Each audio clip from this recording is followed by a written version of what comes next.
Boa tarde, boa noite. Então estamos aqui com mais um vídeo. Antes de fazer a correção da atividade, eu vou dar mais uma explicada para vocês sobre tabela periódica. Esse aqui, ó, é o capítulo 5 daquele livro que nós estamos usando, né? Que eu falei para vocês que nós usaríamos.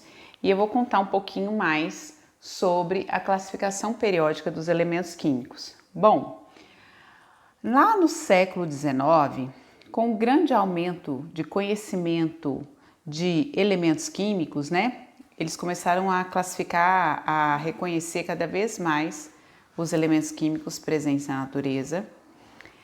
Os cientistas viram-se obrigados a organizar esses elementos em gráficos ou tabelas. Em 1869, um cientista chamado Dmitry Mendeleev, ele é russo, ele organizou os elementos químicos utilizando como parâmetro suas propriedades químicas e físicas. E como que ele fez isso? No laboratório dele, na parede do laboratório, ele montou cartões, cada cartão contendo o símbolo e as propriedades dos elementos, e foi organizando elementos com propriedades semelhantes próximos. E ele verificou que havia uma periodicidade dessas propriedades. O que é periodicidade? É quando, de tempos em tempos, uma determinada característica se repete, né? E aí ele observou que se ele organizasse esses elementos em ordem crescente de massa atômica, essa periodicidade se repetia. Então, a primeira tabela periódica, e isso é extremamente importante, foi produzida por Mendeleev e ela era organizada por ordem crescente de massa atômica. Que conclusão Mendeleev chegou? Que muitas propriedades físicas e químicas dos elementos variam periodicamente na sequência de suas massas. Então, de tempos em tempos, a gente percebe as propriedades semelhantes, organizando os elementos de acordo com a massa atômica. Isso é Mendeleev. Em 1913, um outro cientista, Henry G.J. Moseley, que a gente chama mais por esse último sobrenome, Moseley, ele verificou que o número atômico, que é o número de prótons, que tem como símbolo Z, caracterizava melhor o elemento químico do que a massa atômica, como Mendeleev pensava. E Moseley propôs uma outra organização para a tabela periódica. Então, Moseley organizou a tabela periódica em ordem crescente de números atômicos. E ainda hoje, nós utilizamos essa tabela periódica aqui, de Moseley, que organiza os elementos por ordem crescente de números atômicos. Então, aqui em mãos, eu tenho uma tabela. Observem o elemento hidrogênio, ele tem número atômico 1, certo? Na mesma linha, lá no final, que é um período curto, né? Eu tenho o hélio, número atômico 2. Voltando na linha de baixo, eu tenho o lítio, número atômico 3. Em seguida, o berílio, número atômico 4. Na mesma linha, eu tenho o boro, número atômico 5. Carbono 6, nitrogênio 7, oxigênio 8, flúor 9, neônio 10. Descendo a próxima linha, sódio 11, magnésio 12, alumínio 13, na mesma linha, ó, vim lá da mesma linha, alumínio 13, silício 14, fósforo 15, enxofre 16, cloro 17, argônio 18. Então, observando a tabela periódica, nós podemos perceber que a tabela periódica que usamos na atualidade, ela é organizada por ordem crescente de seus números atômicos, certo? Nós observamos que na tabela periódica nós temos os períodos. Quem são os períodos? São as linhas horizontais. Então, vou pegar a tabela novamente, ó. Os períodos são as linhas horizontais, são assim, ó. Aqui na linha do hidrogênio é o primeiro período, segundo período, terceiro período, quarto período, quinto período, sexto período, sétimo período. Observem, por favor, esse quadrinho aqui. No sexto período, onde tem de 57 a 71. 57 a 71 é essa sequência aqui de baixo. Essa linha aqui, ó, está no sexto período, na coluna 3B. É a série dos lantanídeos, tá? Observem que no período 7 eu tenho esse quadradinho aqui, que vai de 89 a 103.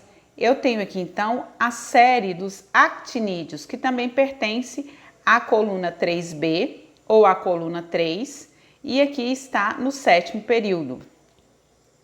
Outra informação que nós vimos na aula passada é que os elementos químicos de um mesmo período possuem o mesmo número de camadas em sua eletrosfera.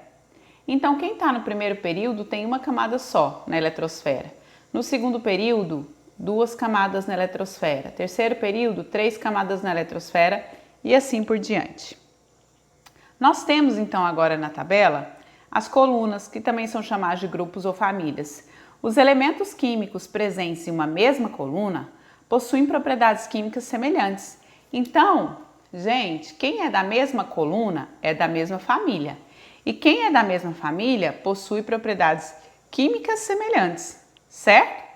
Existem grupos e famílias com nomes especiais na tabela. Na coluna 1, nós temos a família 1A. Coluna 1, família 1A. São os metais alcalinos. Na coluna 2, 2A, metais alcalinos terrosos.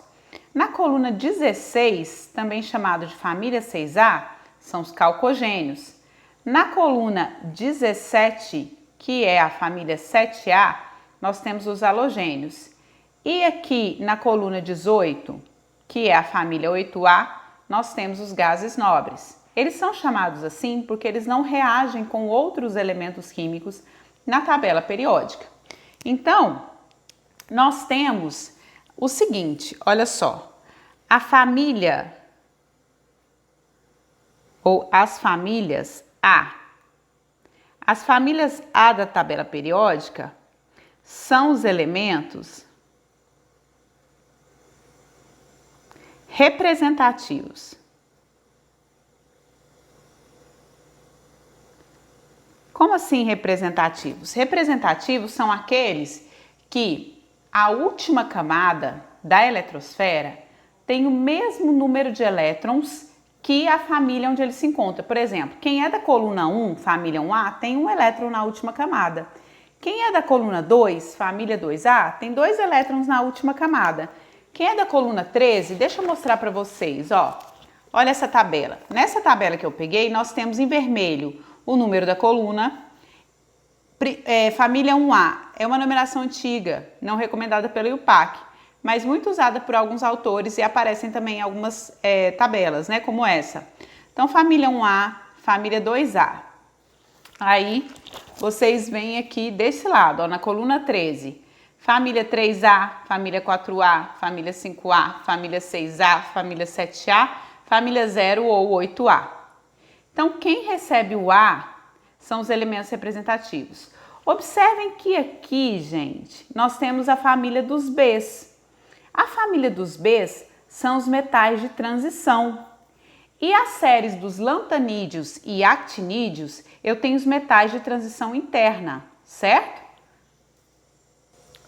Então, gente, a família B são as colunas que vão de 3 a 12 na tabela periódica e são os metais de transição, certo? Agora, uma observação importantíssima. Vamos falar sobre o hidrogênio. O hidrogênio não tem família. Ele não é da família 1A. Ele não é da família 1A. Ele não é metal alcalino, portanto. Se ele não é da família 1A, ele não é metal alcalino. Ele tem uma classificação como não metal, com comportamento de não metal, certo? Quando a família não tem nome especial, é costume chamá-la pelo primeiro nome do elemento que nela aparece. Por exemplo, aqui, ó, o boro é a família 3A, coluna 13, eu falo família do boro. A família 4A, que é da coluna 14, eu falo família do carbono. A família 5A, que é da coluna 15, eu falo família do nitrogênio, certo? Aqui são os calcogênios, halogênios, gases nobres. Outra separação importante existente na classificação periódica divide os elementos em metais. É a família que vai de 1A até a 3A, ou seja, que vai de 1 até a coluna 13. No livro que nós estamos usando, tem uma ilustração bastante didática mostrando para nós aqui, ó, em cores. Olha quanto que ficou didático. É essa tabela aqui, ó. É essa tabela. Então, observem que vai a família 1A aqui toda pintada de rosa, né, com exceção do hidrogênio pintado de branco. Então, olha só, isso tudo aqui pintado em rosa são os metais, certo? Em amarelo, separando os metais dos não metais que estão em verde, eu tenho semimetais. E esses em verde são os não metais. Em azul eu tenho os gases nobres. Aqui ele coloca a tabela com as legendas. Então aqui, ó, eu tenho os metais, né? Metais em rosa. Aqui a série dos lantanídeos, dos actinídeos também são metais. Aqui, ó, eu tenho os semimetais. Aqui eu tenho os não metais e em azul aqui eu tenho os gases nobres, tá? Então, vamos falar o seguinte: quais são as características dos metais? Os metais têm brilho metálico, eles têm alta densidade, ponto de fusão e de ebulição são altos, são bons condutores de calor e eletricidade, maleáveis, ou seja, eu tenho facilidade em transformá-los em folha, em placas, né? Dúcteis. O que significa ser dúctil? Significa que a gente pode pegar o metal e transformar ele em fios. Formam cátions, que são íons positivos, ou seja, os metais têm facilidade em doar elétrons para outros elementos.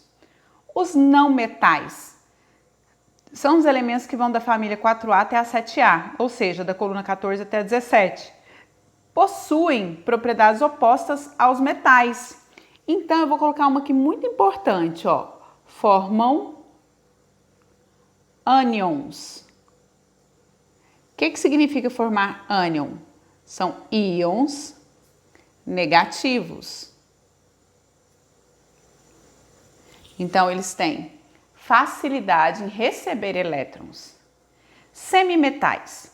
Os semimetais são os elementos boro, silício, germânio, astato. Aqui eu tenho SB, antimônio, telúrio, polônio. Muito bem. Eles têm propriedades intermediárias entre metais e não metais. Se a gente for pegar aquela tabela periódica que está toda pintadinha, ó, os semimetais são que aparecem bem nessa divisão aqui, ó, em amarelo. Então, eles estão entre os metais e os não metais, por isso que eles têm características dos dois grupos, né?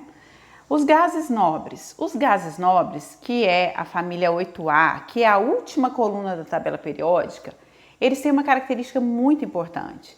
Eles são não reagentes.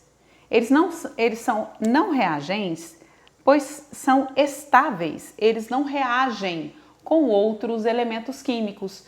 Por isso que eles recebem esse nome, gases nobres. A nobreza, eles não se misturam, eles não reagem.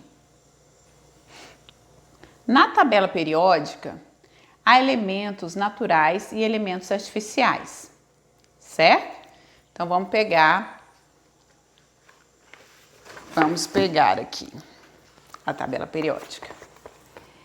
Na tabela periódica, eu vou localizar o urânio. Tá aqui o urânio, ó. O urânio tem número atômico 92. Do urânio para trás, ou seja, todos os elementos químicos que têm número atômico menor que 92, contando o urânio, de 92 para menos, são elementos químicos naturais, com exceção do tecnécio. Deixa eu achar o tecnécio aqui. Tecnécio, número atômico 43, com exceção do tecnécio, que é artificial, que é o número atômico 43, e com exceção do bromécio, número atômico 61. Então, são os dois elementos que têm número atômico menor que 92, mas são artificiais, certo? Do urânio para cima, né? Do urânio para frente, todos esses elementos químicos são artificiais, produzidos pelo homem. Então, elementos que vêm antes do urânio são naturais, com exceção do tecnécio e do promécio. Elementos situados na tabela periódica pós-urânio são transurânicos. São todos artificiais, certo? Como surgiram o nome dos elementos químicos e seus símbolos? Surgiram na antiguidade. Foi dado de forma arbitrária no início, né? E muitos nomes derivam do latim. Uma coisa que eu quero deixar clara para vocês não errarem nunca. Se o símbolo do elemento químico é composto de uma só letra, essa letra é maiúscula. Se ele é composto por duas letras, a primeira é maiúscula, a segunda é minúscula.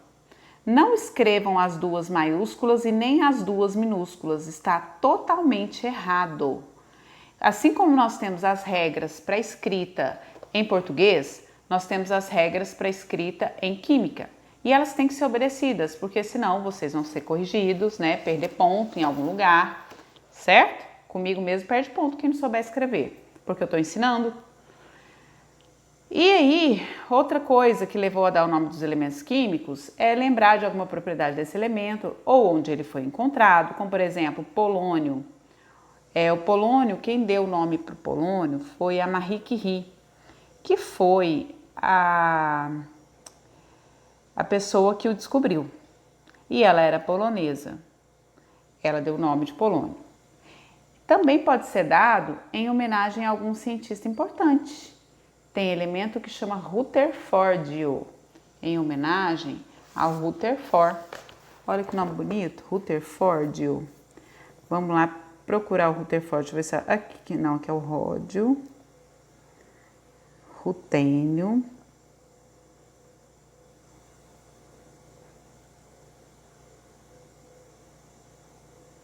Olha, gente, tem um Copernício, em homenagem a Copérnico.